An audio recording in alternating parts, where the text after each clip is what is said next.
Why'd you put catch 'em small in your name? Man, I love perch. We haven't caught a perch all year. Why don't we do it right now?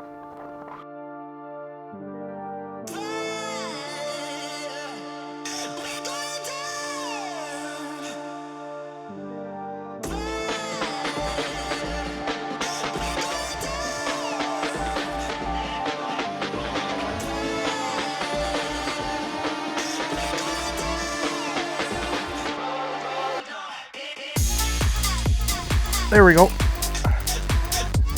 There's just 10 inches, right on the dot. Oh, there's the perch, right there.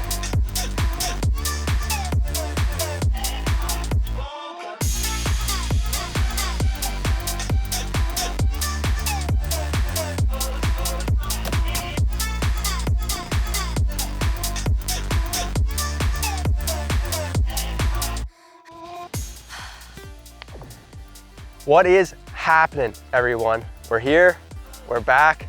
Sunrise is absolutely beautiful. We're here to find some perch. Nobody believed in us.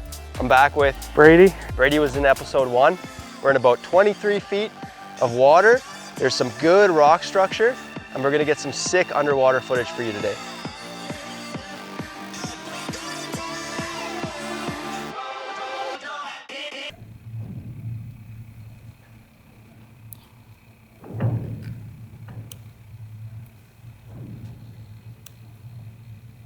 Okay, so there's a big rivalry, and the rivalry is, we had this on the Instagram page not too long ago, braid versus mono, and braid ended up coming out on top. And I use braid personally. I don't like mono because mono bunches up, and once you stretch it, I bunches up on the reel. Maybe I'm not putting it on right, I can't deal with it. But at least when I'm running braid to a fluorocarbon leader, the perch or the fish don't really see the line. And if I do hook onto a bigger fish, they're not really gonna break the line unless I am running heavier mono. What do you think, Brady? I like just going with a light mono. I usually keep my drag backed off a little more. Yeah. If I end up hooking into a big pike or a bigger walleye or something like that. The mono is pretty invisible. It's kind of like the fluorocarbon. It does stretch a little more, but I like how it doesn't freeze up like the braid does when it starts. Oh yeah. See, it starts already, yeah. Well, we'll see what happens today, but quick tackle talk. I'm running a tungsten, a 7mm tungsten, but personally, if I'm using a smaller lure, I'm gonna catch 50 small fish before I catch one big one. But if I'm using a bigger lure, I'm gonna catch 10 smaller fish before I catch one big fish. So, like, what size do you like to run on there? I go somewhere in the middle, usually with a 6mm, something like that. That's kind of just to locate some of the perch. Once I kind of get on them, I like to go, like you said, a little bit bigger to a 7 or even an 8mm. Even an 8? Some of those big perch get pretty aggressive in the winter. Oh, they do. And I find the best time to target perch is in March, because that's when they're filling up with eggs, they're getting pretty aggressive, they're getting big, right? They're targeting those deeper areas of water where there's lots of rocks where they can lay their eggs, and those eggs can be protected from predators like pike and walleye. But right now we're sitting in 23 feet deep. We've got a pile of rocks underneath us. It is the perfect territory for perch. And you'll see when we get down there on the camera, they're just swimming around, hiding behind those rocks. And they don't see a lot of action out here. We're pretty much in the middle of the lake, for those of you watching. So yeah, but we're really excited, and we're gonna see who does better. Drop a comment and let us know what you prefer, braided or mono. That's the big debate right now. We want to hear from you. You braid guys, you disgust me. Disgust me.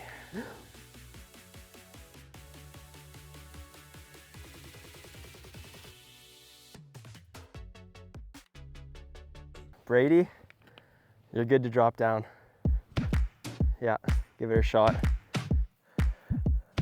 Carson, going. Here we are, first perch of the day, first perch of the morning. Not too bad, he's about 7 inches. On the 6mm tungsten. On the mono, not meaning to brag, but Mono usually prevails in these situations.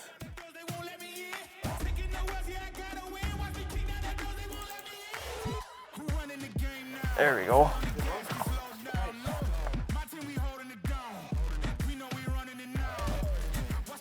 Oh yeah, he wasn't getting off. Oh, now that. There's another, that's a 10. I'd say at least. Should we get a measurement on him? Porch just out here. Yeah.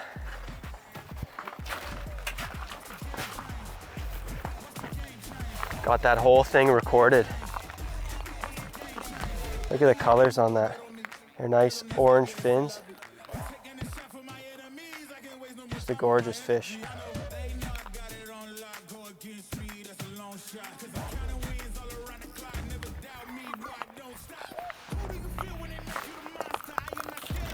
Sorry, Brady.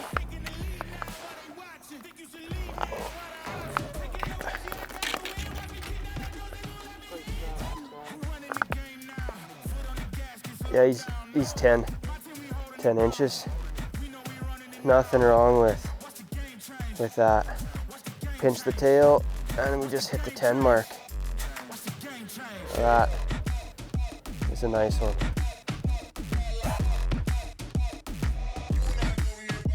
This is a nice one too. He actually swam through my dead stick line here.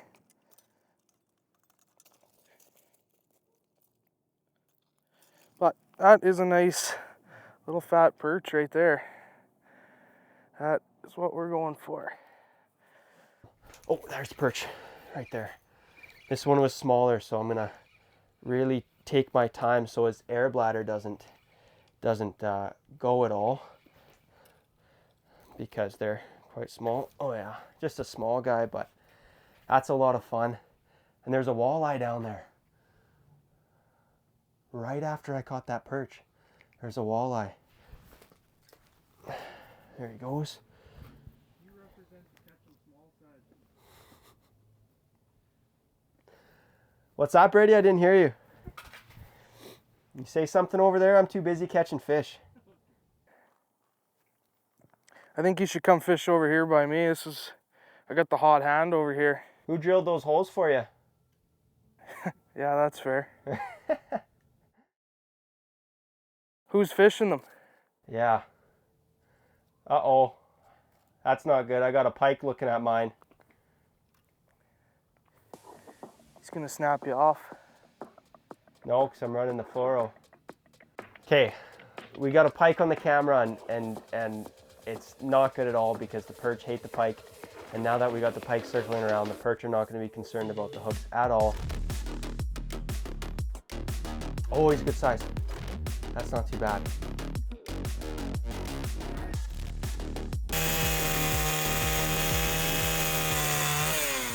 Perch are a little bit more spooked, so I'm putting this tip up away with a big smelt on it about 20 yards from the tent, so I can drive the pike over here, can bring the perch back towards us. So hopefully we see a little bit increase in perch in the next 30 minutes.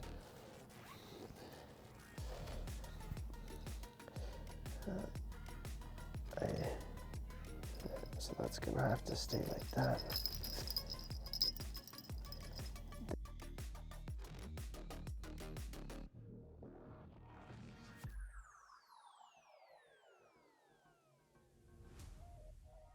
Right now I'm just kind of bouncing it off the bottom. Like Carson mentioned a little earlier, the whole bottom's filled with little stones and sand and stuff like that. So I'm just trying to stir up all this sand and kind of disturb the bottom a little bit. It usually starts to bring the fish around. Perch are super curious kind of fish, so any kind of movement like that on the bottom seems to bring them in. I just had a bite over here. He's not too bad a size. We'll throw him on the bump board.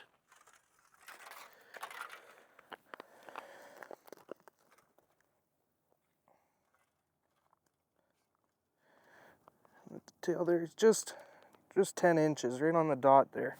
Nice. Not a bad one. As I said, buddy. All 10. Like Carson was mentioning earlier, that's just the perfect perfect size to take home if anybody is planning on doing so. We've got red maggots, and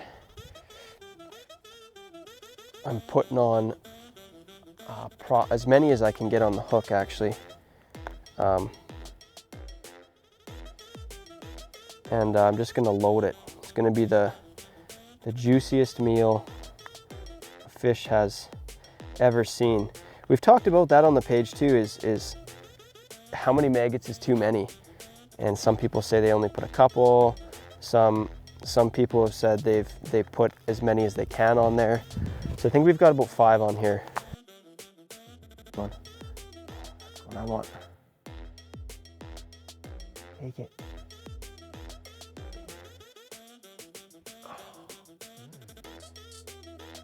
See, that one was 10 inches and he didn't want it.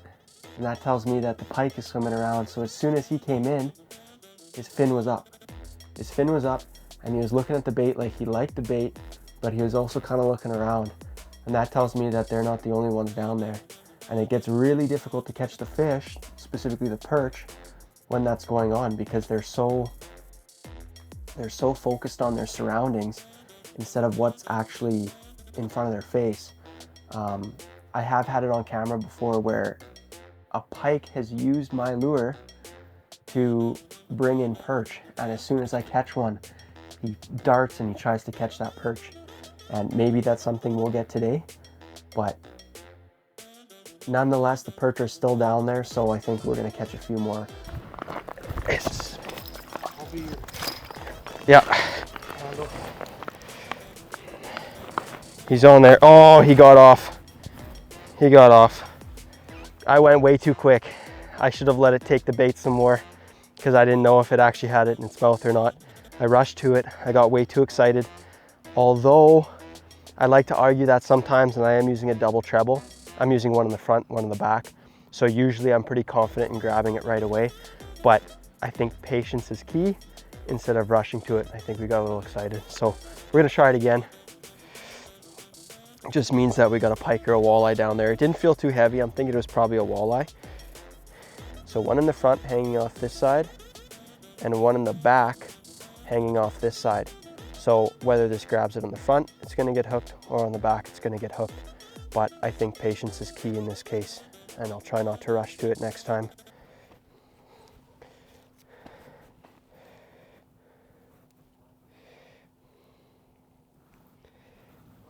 This is what we're using right now, are these tungsten jigs.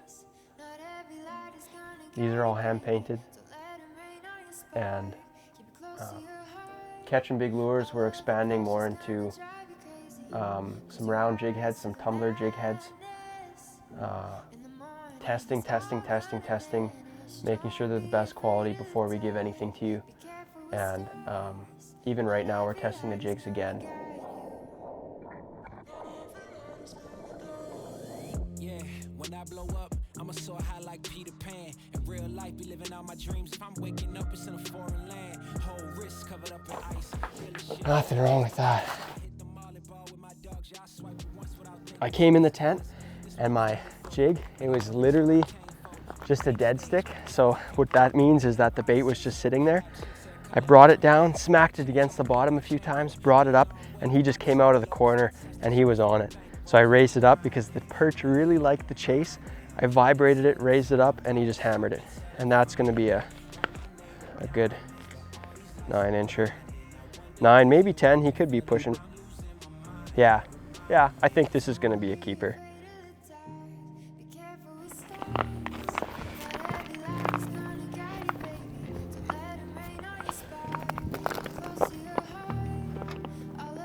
He is 9 3/4.